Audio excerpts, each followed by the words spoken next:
Good to go.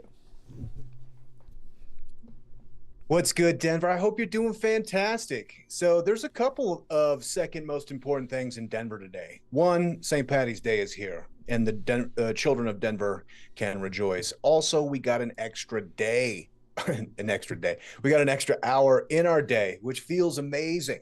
Doing that yoga about 5:30 and seeing the sun just kind of peek down. Oh man, it feels like spring. Feels like spring is here. Crocus are coming up. But the true second most important thing in Denver today, I want to say and give a shout out to our mayor, Mike Johnson. Not only does he have the strongest name in politics, but he represented Denver really well. I don't know if you guys saw this, but he had a congressional hearing where he basically had to give some testimonial over the whole Venezuelan immigration thing that happened last year, and that's something that we talked a lot about because I don't know, there was like 10,000 Venezuelans that came to Denver. So I don't know if you guys have noticed this, but it seems like national politics is rather polarized. Have you guys noticed that? Yeah, I don't know. I haven't really noticed the last 4 or 5 Well, years. over the last few years, it seems pretty polarizing on the political spectrum. But as far as like in Colorado, but particularly in Denver, it seems fairly bipartisan. I mean, obviously people have, their perspectives, but largely it's still a very cooperational um, type of situation we have, particularly here in Denver. So the opening statement by Mike Johnson, our beloved mayor of Denver, it kind of framed the picture. The congressional hearing wanted to make this a black and white issue. You did this, you did that. And really, he just kind of opened up and was like, hey, the federal mandate on the southern borders wasn't about me at all. I mean, I think who know, was that a great idea? Probably not. The American people thought it wasn't.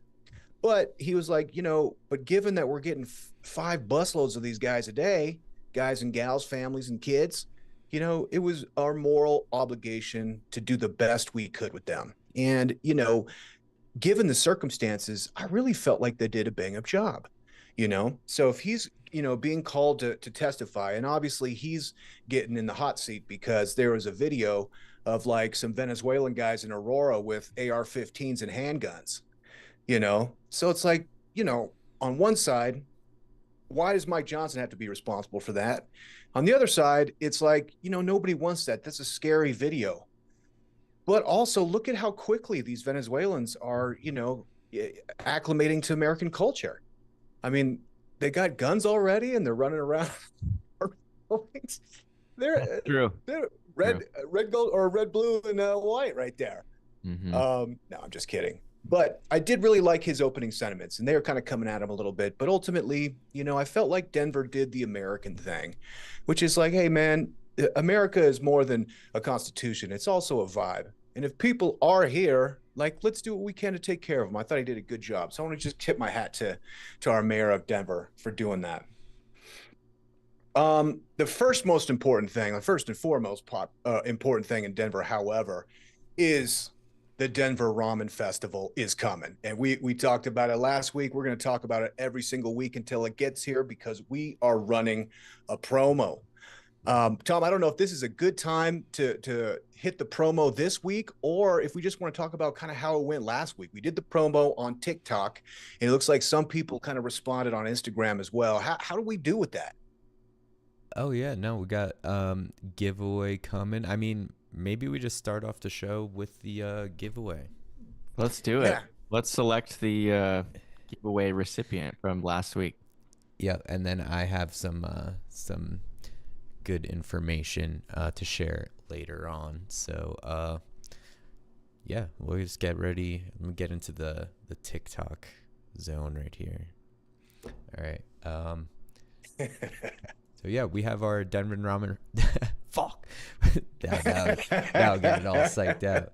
We got our Denver Ramen Festival giveaway here. We got a bunch of people who liked, commented, and did the follow. So let's go for it. I'm going to share the giveaway spinning wheel here.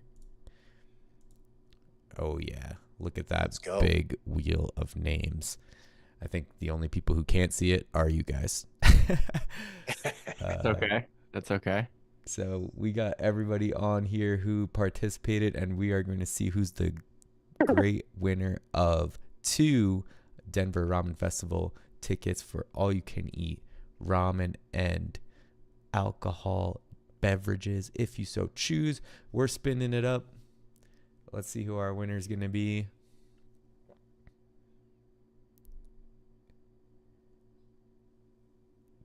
Wow. K. Des Drost. Yay! All right. Drost. K. Des. Congratulations, K. Des. You are going to the Denver Ramen Festival on April 5th. Enjoy your time. Take some cool videos. Tag us. We'd love to see what you get into there. So, K. Des, we're going to send you a DM here on TikTok and get your information to get you those tickets. So, enjoy. And anyone who's listening in right now, we are going to be doing another giveaway on Instagram and TikTok this week. So, keep an eye out for that post, and we'll be ready to go. Get some more tickets given out. Oh, also, next week, on the 18th, we're going to be having Lacey from the Drink Denver team with us, and she's going to talk us through, all of their all-you-can-eat festival antics, different events that they have going on throughout the year, what it's like to put on an event like this, what goes into it, and what it does for the community. So we're super excited to have her next week, and we'll also be giving away some VIP tickets when she's on the show. So congrats, K. Des.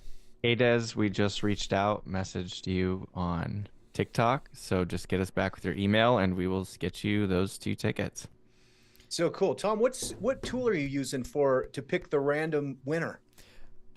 Troy found this wheel of actually the one that Troy found, it wasn't letting me add more than 10 people. I guess I just couldn't figure out how to run it. So this one is just called, it's the same exact thing, wheelofnames.com. Yeah, it's a little virtual wheel you spin. Dude, that's great. Yeah, that's great. So I was able to get all of the usernames of everyone who participated in the giveaway, threw them on here, and then we just hit it with the spin. Love it. Cool. Yeah, it's we're coming in hot with the Denver Ramen Festival for the next few weeks. I love it. Shout out to them. It's super fun doing giveaways. Yeah, super cool. Really excited to get in there. I'm going to be guest judging some specific category that I don't know yet, and we're going to find out. It might just be, top 3 favorites, or, top spicy, or top whatever they choose. And I'm excited to figure that out. But yeah, it's funny because I'm actually heading up to Red Rocks that night, and me and my buddies were laughing because they're going to come to the ramen festival as well. We always go to these all-you-can-eat festivals, and we were laughing because we're like, the amount of times that we're going to have to walk up or down the steps to pee that night, it's going to be tough. Yeah, that's true. You're going to be very hydrated, considering all of the volume of water, but also the volume of sodium, electrolytes. Yeah. Got broth, alcohol, and water. Your stomach will be tested. The limits will be pushed. Yeah, we're gonna have to maybe lay down for about an hour or so in between those 2 things. Might need to take a big solid break before the Red Rock show starts up. Might not be making the openers that night, but hey, Red Rock season is right around the corner. I can't wait to start sharing those schedules. I was thinking about that today. I was like, well, we might not stop considering where we're riding here in a minute. Go back to Red Rock schedule. Exactly. So there actually was an event this past weekend. It was the Winter on the Rocks. Yeah. We forgot to mention it on the show, but that was Grammatic. It was up on the rocks. And then the official season is going to be kicking off the weekend of March 28th. Is like, okay, we're back now. Full swing events every week, Thursday, Friday, Saturday. It's in 2 weeks, 3 weeks. That's so exciting, man. Spring is here. Exactly. So super excited for that. Yeah, already got a couple events that I'm planning on hitting. So we'll be dropping that knowledge on everyone. Nice. Yeah, thanks, Tom. All right, Troy, let's get some hot sports takes. Let's do it. Um, I don't know if you guys saw LeBron James groin injury out 1 to 2 weeks. Lakers might slip a bit, but this is good news for Denver, bad news for the Lakers. So Denver's climbed up into the 2 seed. They just had a convincing win over the 1 seed OKC last night, so Denver is looking good. Jokic just said he's playing. They asked him about who he thinks deserves the MVP, and he said, "I'm playing the best basketball I ever have in my life right now, and if that's not enough, then the other guy deserves it." It's kind of the way he put it. So that It's that getting was chippy. I like it. mm-hmm. Mm-hmm.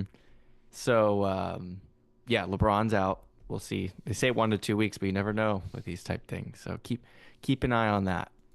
Yeah, And feel prayers free for LeBron. prayers for LeBron. Yes, get well soon. And the NFL free agency has been insane the last 2 days. Like every time I look at my phone, there's someone on a new team. Um, Debo Samuel to the Commanders. Was it Najee Harris to the Chargers? Daniel Jones to the Colts. Aaron Rodgers is it dialing in on the Steelers, I believe. There's just Yeah. so much stuff going on right now. So if you have not looked into that, go check on that because there's players moving all over the place. I can't even keep track right now. Yeah, the Seahawks dumped Geno and DK Metcalf. What are they doing? DK went to the Steelers. Geno's now a Raider. So yeah, people are moving around everywhere right now. So keep I, an eye on that. I like Geno at the Raiders, man. That's a good pickup, man. He's a good quarterback. Yeah, I prefer it over like I would like they signed him to a small kind of veteran deal. I think he's going to be like a bridge QB, until they draft someone for the future. But I'd way rather have that than giving Russell Wilson or Aaron Rodgers So, big contract. Like just I don't yeah, want anything to do with that. So yeah, I liked it. It's good for now. yeah. Broncos stacking up on defense. They re-signed DJ Jones. They got linebacker, I think, from 49ers, and we got Polynesian at safety. Hmm. Dude, our defense is going to be so nasty. Hmm. Yep. Talanoa, dude, big hitter, Yeah. big hitter. I'm so Yes. excited. That was nice. That was nice. Yeah, Yeah, but we put a link in the bio if you want to check out the full list from all the moves over the weekend. There's a lot, so nice. catch up on that. Steph Curry is 2 3-pointers away from 4,000 career 3-pointers made all time, Unbelievable. which no one's ever done. He already holds the record. Every single three he makes is a new record, but Wow. no one's ever hit 4,000. So I think he plays. I think they play tomorrow. No, they play Thursday. So they play the Kings. So tune in if you want to see Curry hit that record. He'll almost certainly hit it in that game, barring injury. But that kind of brings into question, like, he's really creeping into that best point guard all time conversation. I mean, it's him, Magic. Um, I think Curry has 4 rings. Magic has 5. How many? How many rings? Let me be sure here before I. I think Magic's got 4 or maybe even 3. I'm not sure. Oh, he has 5. He's got 5. God dang. He's got 5, so one more than Curry. But I mean, let's say if Curry wins another, he gets this 4,000 3-pointers made. So that would put him at 5. I don't know. The debate is gonna. Someone just needs to bring it up. That's all. It needs to I be agree. brought Who's up. who's in the running? Top 5 point guards. I mean, it's Jordan up. I mean, you make Jordan a point guard. I don't think Kobe. he's not a true. He's not a pure point guard. I'm thinking like just pure, like like John Stockton, Steph Curry, uh, Yeah, Steve Nash, like those type guys. I guess Jerry West was he a point guard? Those are kind of like some of the all-time greats, but I think it's Steph Curry and Magic are the like widely regarded potential top two. But he's getting there. The more he plays, his Olympic performance he just had where they beat France, like he's a gold medalist now. He's creeping up into that conversation. So Jason Kidd, perhaps, Chris Paul, Isaiah Thomas, if we're talking top fives. Mm-hmm. Mm-hmm. Yeah, it's a debate. But can Yeah. we see Curry get that 4,003 this Thursday against the Kings, 8 p.m. Mountain Time. So Nice. tune in. You know, Nice. how much can I like take out a loan to bet over 2 3-pointers on this game? Because like Yeah. No I'm kidding. trying to bet everything that he's gonna do it. You can, but you'd probably have to wager like 500K to win like $500 Yeah, you Yeah. have to wager an insane amount. to win anything. His line is probably like more around like 4, 5, 6 per game, like Yeah, like 5 or 6 probably. that people actually bet on. But I wonder what bookies are taking that over 1.5 3-pointers this game. He'd have to get injured probably because he attempts like 11 to 12 a game. So like he would probably have to get injured to not hit it. Yeah, I'm looking at this. He must have been injured 2019-2020 season. So he only had 12 that year, but he made 400 in the 2015 to 2016 season. That's insane. And then I'm looking at this 3-point shot chart where it shows every location that he attempted a 3-pointer from. It's insane. His farthest one was behind the 3-point line on the opposite side of the court. Yeah, he's just all time. Just He's up great. there. He's up there. He's exciting. And just a class act, man. Steph Curry's amazing. Yeah, he's a pleasure to watch. It's like when I turn on the TV and he's playing, it's like, wow, I get to watch Curry play basketball today. You know, Yeah, totally, man. that kind of guy. So tune in Thursday. Record will be broken. Nice. Nice. All right. Well, season's not done yet. Tom, where are we riding? I'm hoping that this season gets a little bit more snow at the end of the year. I'm not gonna lie. You know, I have actually some family coming out mid-April, which every year that I've ever been here, you know, the season goes till like end of April, early May at most mountains, specifically like Copper and stuff. And I got some family coming out the week of like April 15th to 20th. And I'm really hoping that I didn't mess up and have them come out when they can't snowboard. So we need some more snow. Gonna need some snow coming in. Copper is where we're trying to hit. You know, we'll be able to go to like A Basin or something at that time, no matter what. But want to get to Copper, so we're hoping for some of that March snow storm luck this year, because it's usually honestly when it snows the most. But I was up there this past weekend at Steamboat, and it's looking pretty bare already. Really? I mean, it's getting there. You know, all the trails are fine, but like you look into the trees and stuff, and you're like, all right, this base layer doesn't look too thick. So we'll see. Also, avalanche danger is pretty rough. There's been a lot of cases these last couple weeks, so just be careful out there. But you know, maybe we'll get that March dumpage coming through. But either way, so over the next like 24 hours, 1 to 2 inches up in the mountains at most places like Vail, Breck, Winter Park, Copper, and then 3 to 4 inches in Aspen and more western Colorado over the next day or two. And then otherwise warm this week. It's been beautiful down in Denver.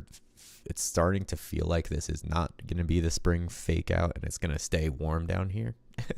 But we'll see. There is going to be a little bit of snow on Friday in Denver. But everywhere in the mountains is getting a storm on Friday. So probably another few inches to come Thursday, Friday, Saturday. Just don't have like super accurate numbers on that just yet. So where we're riding, it looks like Aspen is going to be the winner this weekend. So I'm actually going to be in Aspen, but I won't be riding. But super excited for that as well.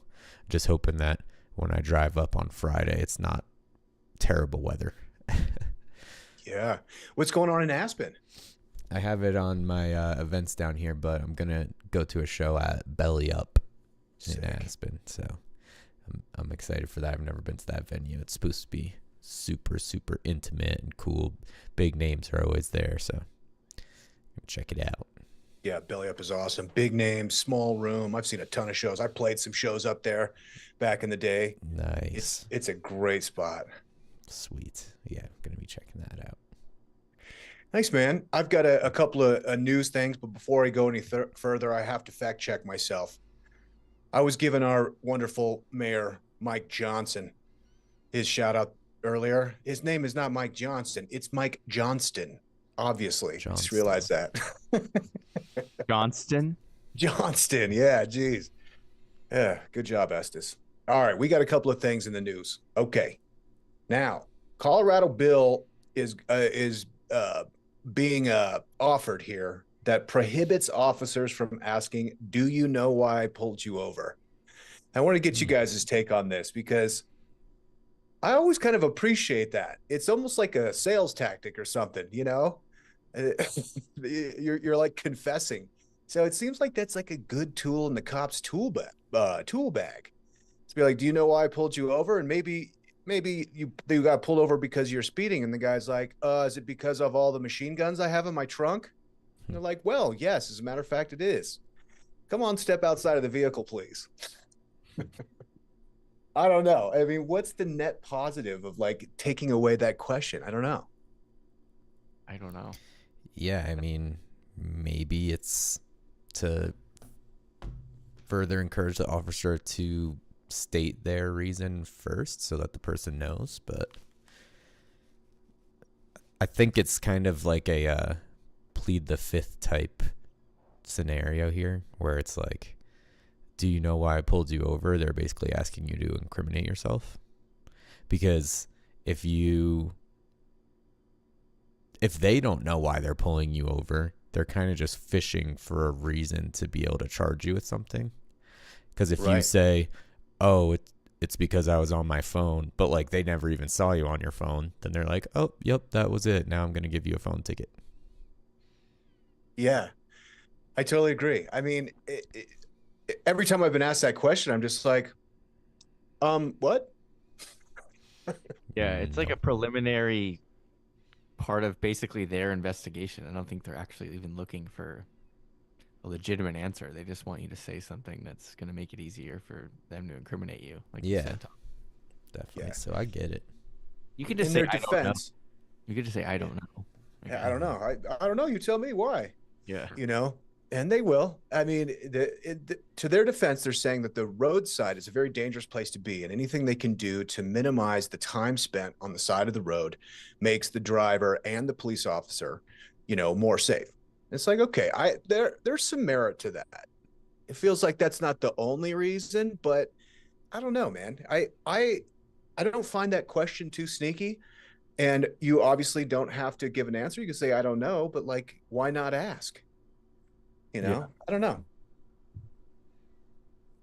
We'll leave it there. Interesting. Couple other things. Just, I would say, come on, man of the week. Cherry Creek Mall is now charging the folks that work there, the staff that works at the mall, $240 a year to park. Come on, man. When they started, Every employee? yeah. So if you work there, you got to pay for parking at where you work. It's like, come on, man.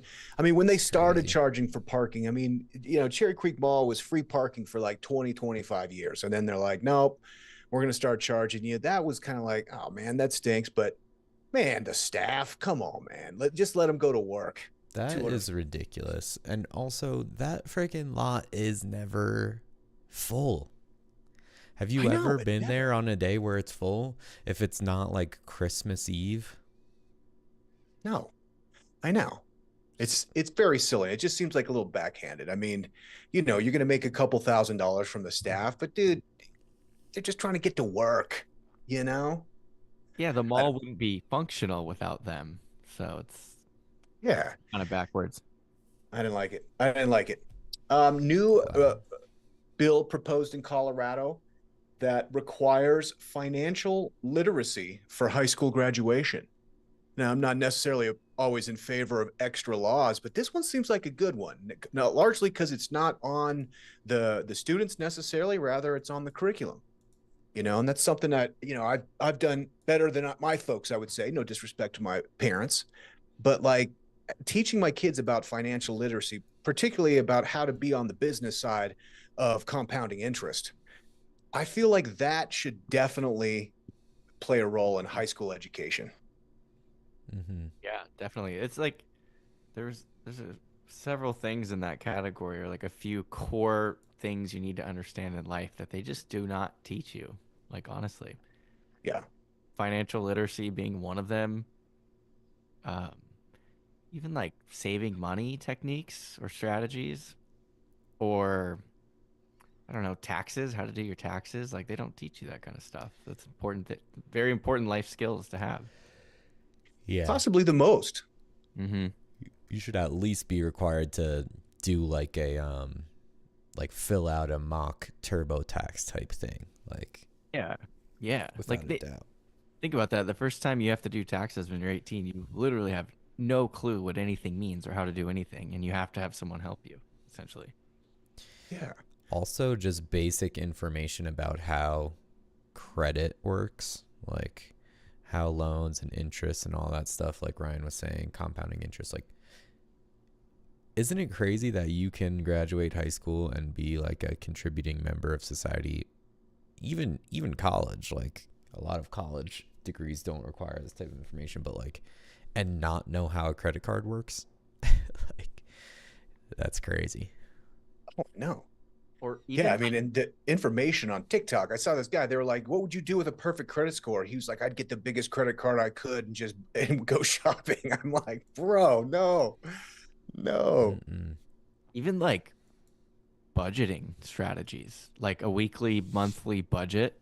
Yeah. Just like give like a mock, like, here's what you spend on food, gas, here's your rent, like just, like a mock budget for students. That would be huge too. Just like basic understanding of how to be in the green at the end of each month. Yeah, and it's a step towards the direction I'm hoping financial legislation goes, which is opening up private companies for investment from everybody.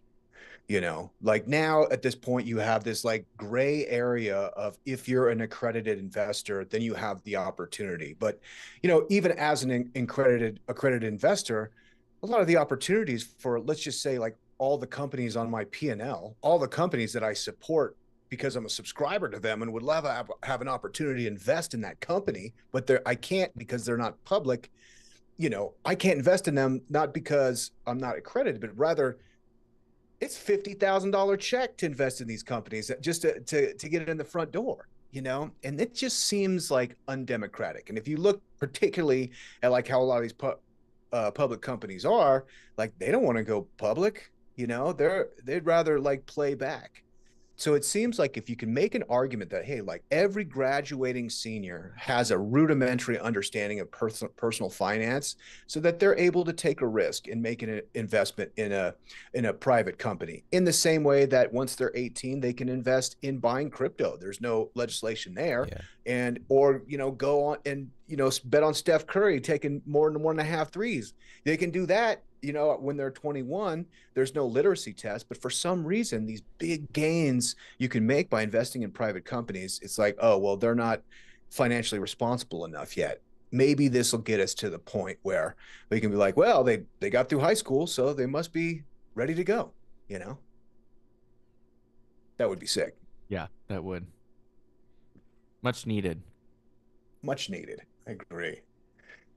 Well, and also, I just felt so deceived. They made it seem like trigonometry was going to be so important to me. It's just like, Mm-hmm. I forgot it a week later, never needed it again. Yeah. So true. But you try and figure out what's 7% on a 30-year note. Dang, man. Thank God for Chat GPT. That's the stuff I should have known. Mm-hmm. Seriously. Thanks. Okay. What else? So maybe one more thing here in the news. oh, this is just a nice story. I thought this was just nice. The Denver Dumb Friends League is now changing their name to Humane Colorado. Which, once somebody explains to you that dumb just means you can't talk, it's no big deal. But when I was a kid, I was like, dumb friends? They're not dumb. That's mean. Yeah, that is a dumb name for a friggin' thing. Yeah. Wait, what is it? What is So the Denver Dumb Friends League, which is like probably the biggest like shelter for like lost animals, or you could go down there and adopt a pet, cats and dogs, but they got like snakes and ferrets down there sometimes and rabbits. But it was called Denver Dumb Friends League. And it's been around for, I guess, like 100 years. And that was like, I don't know, probably the old Tommy slang. They're like, yeah, see, they're dumb. They can't speak, see? Yeah, that's what it says. More commonly, 115 years ago, dumb was more commonly used to refer to beings that don't speak. Okay. So not like dumb, like you're stupid. Like dumb was like, incapable of speech. Yeah. Yeah. So so they changed it. And I appreciate that because it was kind of like one of those like early vocabulary lessons for the children of Denver, where you're like, no, not all words mean exactly what you think they mean. Like dumb is a pejorative, especially in kindergarten. You call that's the D word right there. Like if you're getting real crazy, you might call somebody dumb, and then you might get in trouble for using the D word.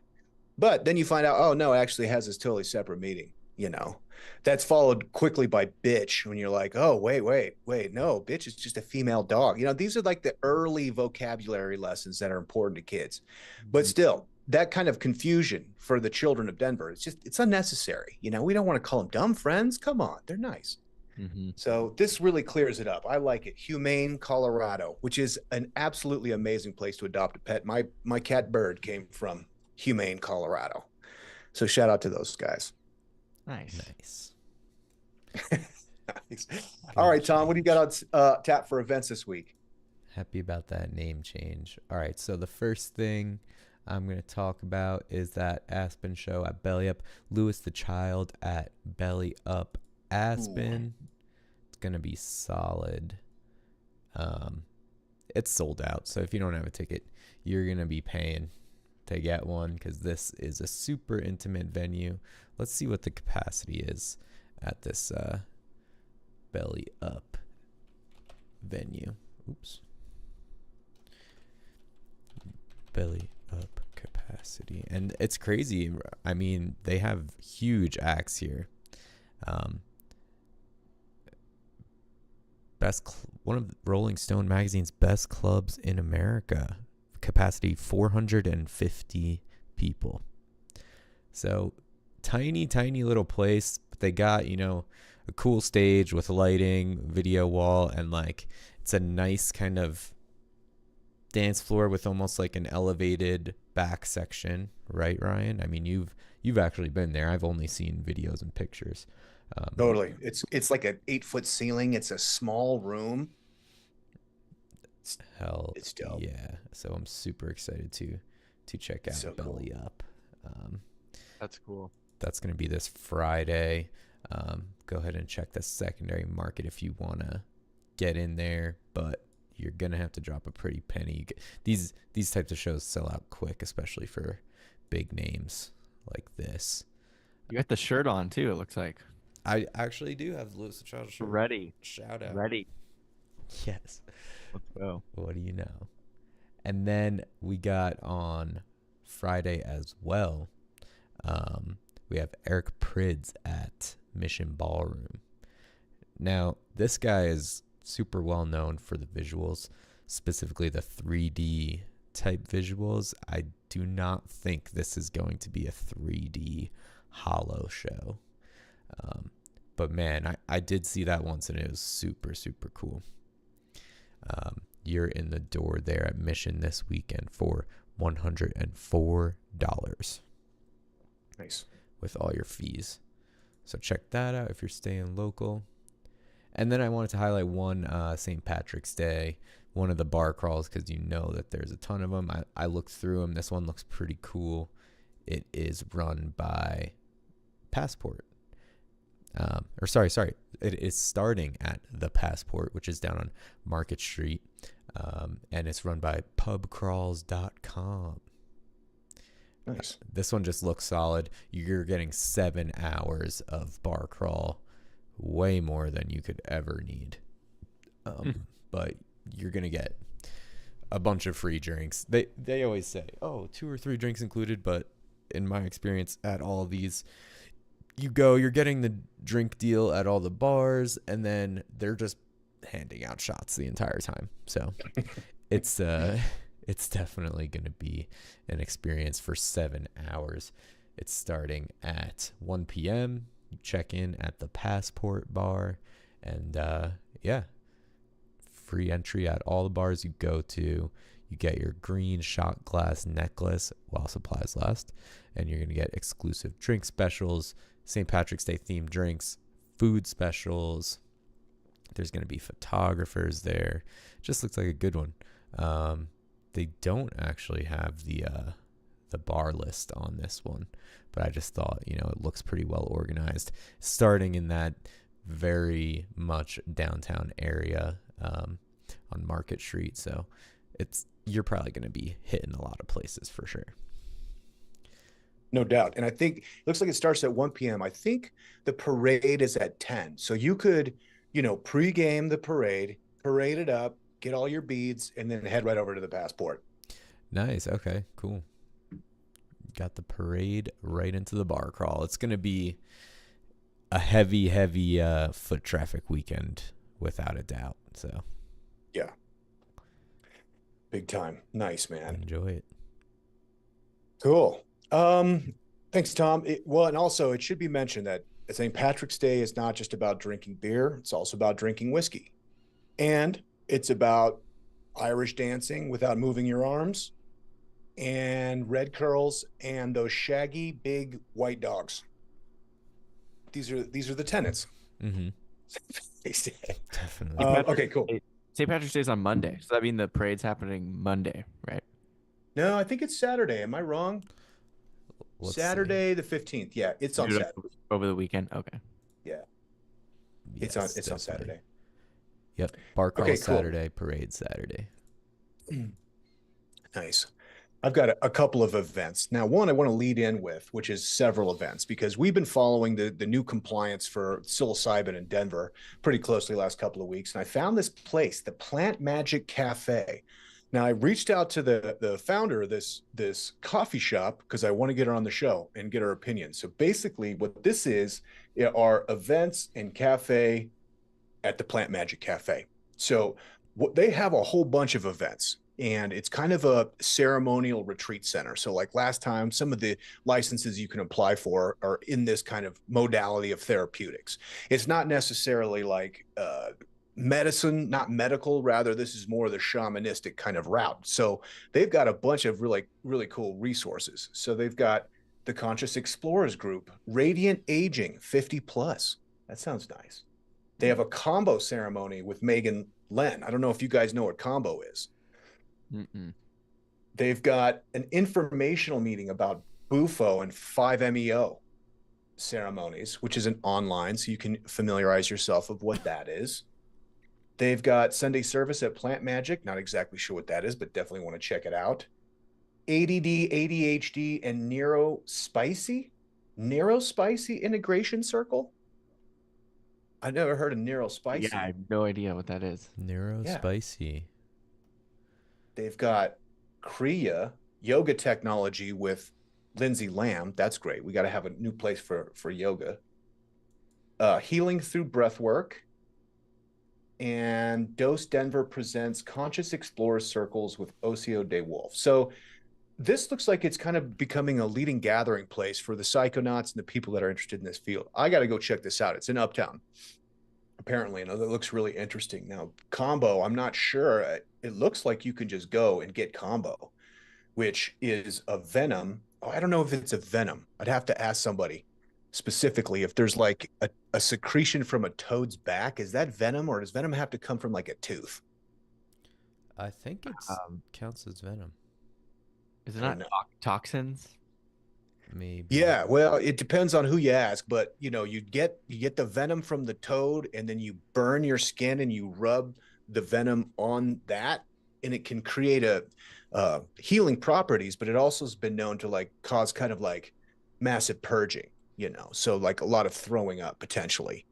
So you can go get that done. It's kind of like a shaman, a medicinal thing. The folks that I've had done, it doesn't sound pleasing to me because I don't like burning necessarily, so I haven't really tried it. But people that said they've had it done said it reports some pretty good effects. So you can get that done there, and it looks like these people are doing it the right way, which is in a very heartful and like intentional manner. So the room looks cool. It looks like they're up to some like really cool stuff. So maybe this will be my spot that I hit this week, and I can report back next week, hopefully with the founder in tow, and we can ask what's going on with some of the legislation and compliance around psilocybin in Denver. Sure. Yeah. It looks like, so I mean, all of their cafe items are using different types of legal, like non-psilocybin mushrooms. But the space definitely seems like a space where you might be consuming some mind-altering fungi here, and or toad juice. Totally. Yeah. And I mean, as far as herbology goes, I've got a lot to learn, but it looks like they got some really good stuff. I mean, they got like a latte that's got cordyceps mushrooms, which I know is good for memory. They've got a bulletproof coffee, which is right up my alley, with lion's mane, Yeah, which the I know is lion's also mane is supposed to be really good for the brain, right? totally. Yeah, man. They got one here, the mushroom hero with chicory root, dandelion, reishi, cocoa nibs, astragalus, licorice root. Ah, that sounds delicious. Very That nice. does. It does. So yeah, dude, shout to this. This is right up my alley. This looks really interesting to me. So I'm gonna go check them out. I just don't. Give them some love. I don't know about consuming the cordyceps after watching The Last of Us, to be honest. Yeah, you don't want to think about where those come from. But I mean, that's the. I don't know if you've seen that show. It's based off of a video game, super popular video game. It's got Pedro Pascal, but cordyceps essentially evolved to be able to survive at temperatures above 98.6 degrees, and then they start infecting humans and start a zombie outbreak. Yeah, they're the zombie one, right? They like grow in your brain and take over the host and do a bunch of crazy things, and then they explode out of your brain, or if you're an insect, at least. Yeah, cordyceps literally turn like ants and other insects and other animals into zombies. And like, I think they can survive up to like, they get pretty close to 98.6 degrees in terms of like their survival temperature. So like in this show, they just go past that threshold, and then the zombie outbreak starts. Oh yeah. This is the All right, most so this is the most plausible zombie outbreak scenario, is the cordyceps mushroom. it's a fungus. Oh man, I gotta see that. Mhm. Yeah, because they always think about like a virus or something creating the zombie apocalypse, but if it's a fungus, that's cool. Yep. So It's definitely believable. Like, Yeah. it really happens. You can see these like animals, or specifically insects, but how they turn into literal zombies because of the mushrooms. And they have I've- mushrooms growing out of their heads and stuff. yeah, I've seen it before. It's pretty. I've seen it with like a praying mantis, I think, before. Mm-hmm. And the way they create the zombies in the show, it's like, it's scary. Nice. All right. Well, dude, shout out. Send me a link. I'll put that in the newsletter. People can sign up and just get a direct link to that because I need to see that now. Yeah, HBO I think has it Max. Nice. All right. Couple other events here before we wrap.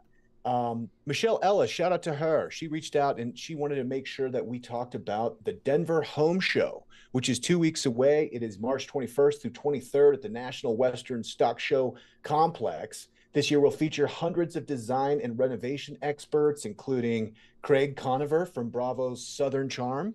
I know that's Troy's favorite. Denver's Children's Entrepreneur Market pop-up featuring 50 local young innovators. the Made in Colorado Marketplace, and the annual Sogetsu Ikebana flower display. So that's a huge event that happens every year. Definitely go check out that. And Michelle, thank you so much for giving me the heads up. We'll promote it next week as well. We have, let's see, I'll do one more before we get to highlights. I'm going to go with this one. It's kind of an off color one. Bird flu and spillover events. This Institute of Science and Policy, in partnership with Colorado School of Public Health, will host a webinar focusing on avian flu and a bunch of other stuff. So really, I mean, we're talking about investments all show now. Like, this is my new side hustle. Okay. I'm flipping eggs. You know, I got a spot where I can get eggs for $2 a dozen. I'm about to sell them to whoever wants them for $12 a dozen. I feel like that's a good price. So while the getting is good, I'm trying to make all this eggs money right now. So I need to figure out, you know, what's going on with this avian flu, when it's going to subside, because then I got to get out of the egg business, you know. But as it stands, I got a line. So if you guys need some eggs, you're sitting there, you know, your breakfast is very lonely, you know, on the plate. There's like a big hole on the plate. Hit me up, man. I got your eggs. Mm-hmm. You ship internationally? Yeah. How's LA faring with eggs? You got to get there in the morning. Otherwise, they're not there. You got to get to the store in the morning. Anytime after like 12, 1, forget about it. You're not getting eggs. Yeah. I got 2 spots. I'll share them with everybody, but leave some for me. Wash Park on Bucktail, Wash Park Whole Foods on Bucktail. I was tipped for that from the folks from, I believe it was Tom who might have told me about that. That one, Olivia said Wash Park Whole Foods. Mine is actually Safeway on 20th or Park, something like that, Park Avenue. But yeah, that one's always got something. Safeway's is a very reliable source. The other one on 26th in Federal, the Safeway there, they got a good price on eggs. They're doing pretty good. Yeah, although like hate to walk in and see those empty shelves. The last couple of times I hit the Safeway, they're just absolutely stocked. I think they stock after like the evening after work rush, and then they restock it. So I usually get there around like 7-8 p.m. and I get everything I need, except the meats. They do not restock the meats at night, but the eggs are there. Eggs, nice. I've got like six dozen eggs in my fridge. I feel like an aristocrat. Seriously, I'm like, look at how egg rich I am right now. I don't have to worry about it for another 2 weeks.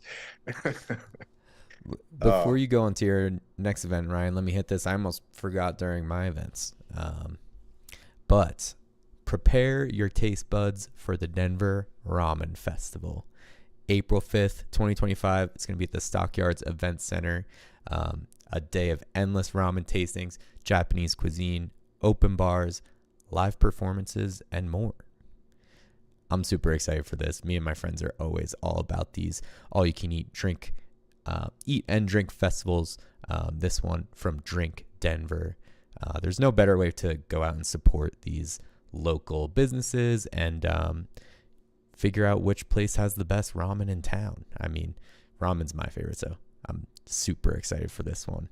You can get in the door there for 3 hours of unlimited food, drink, and more for only $99, which is a pretty good deal if you really think about it. Even just the alcohol value alone, you're getting a pretty solid deal. And you can also use the promo code SLURP, SLURP, for 10% off your tickets. DenverRamenFestival.com. Let's go. Let's go. And if this podcast is any indication, it's Denver's hottest ticket. Denver Ramen Festival. Let's go. It is definitely Denver's hottest ticket. It will sell out for sure. Last year it sold out by the time we even started talking about it, and we couldn't even get in there.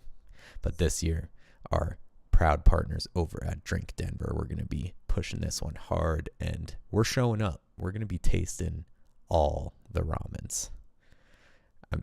I got to prepare myself. I think I should eat lettuce for like 3 days before, like those professional eaters. Is that a primer coat in the belly? Apparently it helps to actually expand the stomach, so the lettuce will like it fills your stomach and expands it, and then it quickly leaves. So it's like stretching your stomach muscle, and allows you to fit more in there when you actually want to. Nice. Okay. I'm not actually going to do that, but it seems like I might need to, you know? Yeah. Makes sense. I mean, I start with a Caesar salad and then eat like 5 bowls of pasta. Mm-hmm. It's helping you out. Yeah. Yeah. That is true. So you're Oh. like Joey Chestnut or like other types of people. I think a lot of times they train with just straight up heads of iceberg lettuce. Eat like 4 or 5 of those. Stretch out the stomach. You do this for like a couple days before your eating competition, and then all of that clears out. Now your stomach can accommodate a lot more easier. Oh, gnarly. Yeah. So I won't actually be doing that, but The soaking in water that gets me. That's just, Oh, the hot dog bun Yeah. in the water? soak it in the water. Yeah. Oh, yeah, apparently that's for like mainly for the glideability down the throat for the lubrication. That's so foul. Wow. Man, yeah, it's gross. But yeah, no, I think this year's Denver Ramen Festival, I'm super excited that we partnered up with Drink Denver. We're going to be getting in there, doing some great content and press. And like, I'm not worried about getting my money's worth this time through the alcohol. I'm focused on purely ramen and broth. No drinking, maybe a drink here or there, but mainly ramen. Because, I mean, for the barbecue festival or taco festival, like, you need to have some type of drink. But with the ramen, I'm drinking broth. So there's not enough room for those alcoholic liquids this year. nice. How about highlights, Tom? Do you have any highlights from last week? I do have a highlight. You know what? I've got to give it to Steamboat. Had the picture perfect spring skiing day in Steamboat on Saturday, and then stuck around through Sunday, hit the town, got a nice dinner, and just had a nice mountain weekend. So shout out to Steamboat. The snow, it was slushy for sure. You got that spring riding in, but we could have been wearing t-shirts up there. So you give and take. I actually, for one, enjoy slushy riding because it's really predictable in a lot of ways. And like in the park, you can stay warm, but when you fall, it doesn't hurt that bad because it's all slushy. So that's going to be my highlight for sure. Nice, man. Troy, how about you? Do you have a highlight? I had a pretty chill weekend. I gotta say, went to the farmer's market, picked up some dino kale, fresh head of dino kale, picked up some organic free range chicken from this local farm. I'll be eating that tonight. Also got smash burgers at this really good spot by my house. Very chill weekend, kept it mellow, and yeah, got some solid R&R. That was probably my big highlight from the weekend. What about you, Ryan? Nice, man. I'm generally a work through lunch kind of guy. I like to wait till 2 p.m. before I eat something, and maybe I have a couple of tacos at the desk. But yesterday, I was just kind of feeling it. The sun was shining like all weekend. It was like 70. It felt so good. I got a little bit of sunburn at the track meet for my son. So yesterday at lunch, I tuned up my fixie and pumped up the tires and did a couple of laps around Sloan's Lake and just enjoyed a nice little bike ride. It was glorious. It was absolutely incredible. I love that. So, yeah, I'm holding on faith. Tom said it's no false spring. Spring is here to stay. That way, if it snows, I can take a picture at Tom for cursing. Yeah. And just don't quote me on that, all these listeners out here. yeah. But That's it. We'll see. That's it. Solid week. Good show, guys. Yeah, Good great show. Shout out Cool. to Denver Ramen Fest, Kitcaster. Yeah. Shout out to Simona Denver, Float Center, loyal sponsor. And shout out to the listeners. We got Troy. He's the Magic Johnson of podcasting, and Tom, the Psychedelic Cafe of podcasting. What else could you use? What else do you need? Yep. And then the winner for the next giveaway will announce next Tuesday on the show. Yeah. Yes. Cool. And details will emerge on that. To just be safe, ladies and gentlemen, to be registered for the giveaway, make sure that you're following us on Instagram or TikTok, and make sure you're signed up on the email newsletter, which is at realgooddenver.com. And of course, tune into the podcast where we're going to have lots of upcoming promotions and fun specials and fun stuff to do in Denver. Absolutely. Check those captions for the details. On TikTok, we'll need you to follow Drink Denver, and then on Instagram at Denver Ramen Festival. So all the details will be in the captions. And yeah, good luck. Get those ramen ticks. That's a wrap. Thanks, guys. All right. Thank you guys. Talk next week. See ya. Let's do it.